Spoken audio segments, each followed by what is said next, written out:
Good morning, students. Welcome to the class of the story The Three Dancing Goats.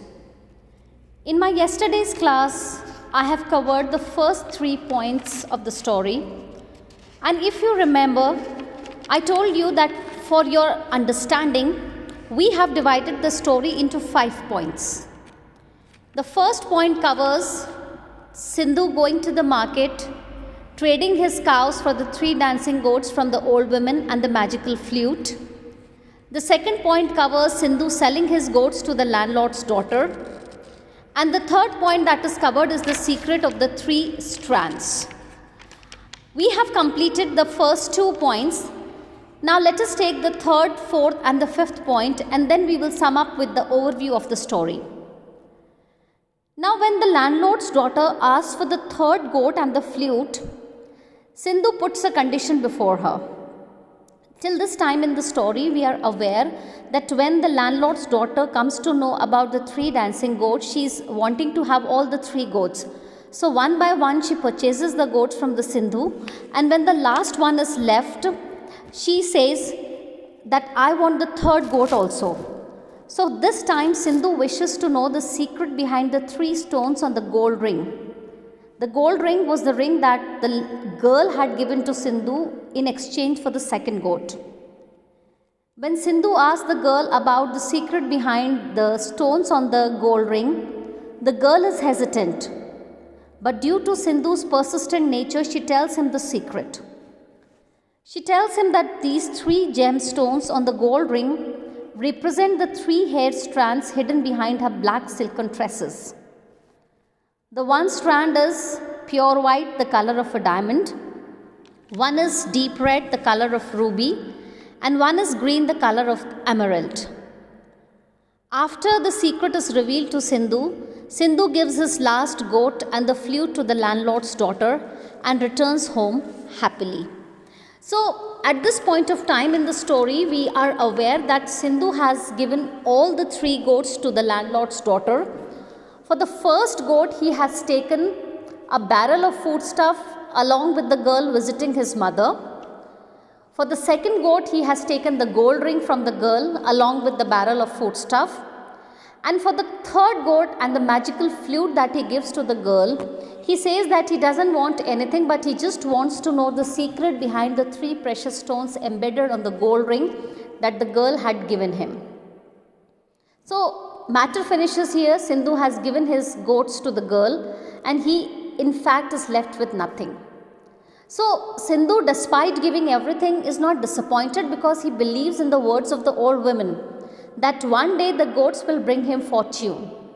Whereas the mother is very sad and troubled because she realizes that till now they survived on the food barrels given by the landlord in exchange for the goats, but as of now, when they have no goats, how are they going to lead their life? But Sindhu, he ensures his mother that she need not worry about anything because definitely luck is going to be on their side. So time passes by, and after a few days, the landlord intends to get his daughter married. He invites suitors from all corners of the world. The condition that is laid down for the marriage is that the person must tell the color of the 3 hair strands hidden behind the black tresses. Many suitors come, but all of them fail to give the correct answer. When Sindhu hears this news, he is a little angered and sad. He curses his life to have been born a poor peasant, as he believes that the rich and beautiful landlord's daughter will not marry a poor person. But on a second thought, Sindhu remembers the words of the old women and he decides to go to the landlord's house.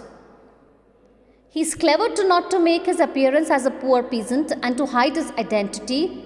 He befools a rich man by convincing him that he knows the secret but cannot reveal it until he is brought in the presence of the daughter.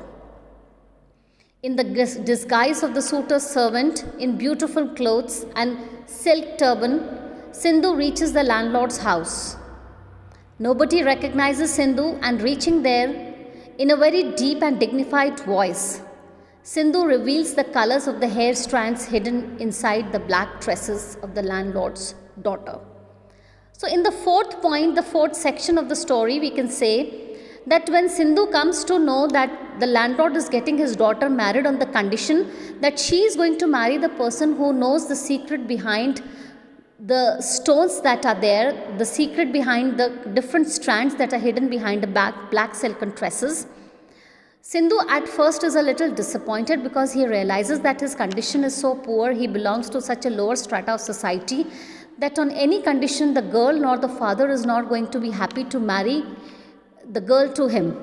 So he thinks of a plan, and in his clever scheming mind there comes a plan where he takes the disguise of a rich man's servant and he reaches to the place where the suitors are sitting, and reaching there, he has reached there on the condition that he tells the rich man that he knows the secret, and the secret will be revealed only when he takes him in the presence of the girl. So the rich man is befooled by the words of Sindhu, and he takes Sindhu as a servant, gives him the best of clothes, and when they reach to the place where the marriage proceedings and all that is going on, the suitors have been gathered, there suddenly Sindhu starts speaking in a very dignified voice the secret behind the 3 strands that have been hidden under the black silken tresses. So once he reveals the secret, everyone is perplexed, everyone is taken aback, and then Sindhu removes his disguise. When the answer is revealed by Sindhu, the landlord confirms that the answer is right. And after that, Sindhu removes his disguise and every person is shocked. The landlord is also distressed to have a peasant as a son-in-law. But he is not in a position to say anything, because the condition that he laid down was that whosoever tells the correct answer to the 3 strands will get to marry the girl. And now Sindhu had given the right answer, so landlord was not in a position to say no. But further, he peacefully enquires Sindhu, and Sindhu tells him the whole tale and explains how he got to know the secret behind the hair strands. So when asked about how does he come to know about the secret, Sindhu reveals the story from the beginning, and then the landlord realizes that the daughter herself has revealed the secret to Sindhu, so now nothing can be done.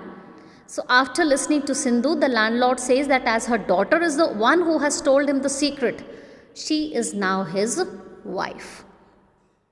When he announces this, everybody shouts that this is the case of an error of destiny, but Sindhu replies that it is not an error of destiny, but it is a triumph of faith, love, and patience. So dear students, the overview of the story is a story prescribed in the first year syllabus, The 3 Dancing Goats, is a folk tale which centers around or revolves around the life of Sindhu, a poor peasant living with his widowed mother, and how by sheer luck, patience, diligence, faith, belief, and love, he is able to achieve the goal of his life, that is, to marry the young girl, the young, beautiful, rich girl of the landlord, and live happily ever after. The 3 Dancing Goats narrates the journey of Sindhu from the initial stage where he is about to sell his cows, gives them to the old women in exchange for the 3 goats and the magical flute, how the goats change his life, how he falls in love with the rich landlord's beautiful daughter, and how with continuous effort, persistence, he is able to win over the heart of the girl and finally is able to marry the daughter. So this is a story of a triumph of faith, love, and patience, and Sindhu is able to achieve whatever he has desired in his life. So when we come to this is the overview of the story, but when we talk about the different set of questions that can be asked, there can be 2 categories of questions. One is obviously the major question, that is of 20 marks, which comprises of the critical summary of the story. And that is a question which is it's a major question, but other than that question, there are few small questions can be asked which can be taken as one-liners. And just to name a few questions, we can be asked a question as to what is the name of the storyteller, what did the peasant have as his property, what was the name of the goats as named by old women. And these are the one line questions that can be asked. So for thorough understanding and for the complete clarification of the story, students, you have to read the story in detail and prepare answers in two ways. One is the theoretical question, that is a major question of 20 marks, and the second is few short questions pertaining to the text. So this much so for the class. In tomorrow's class, we are going to take up another story prescribed in the syllabus.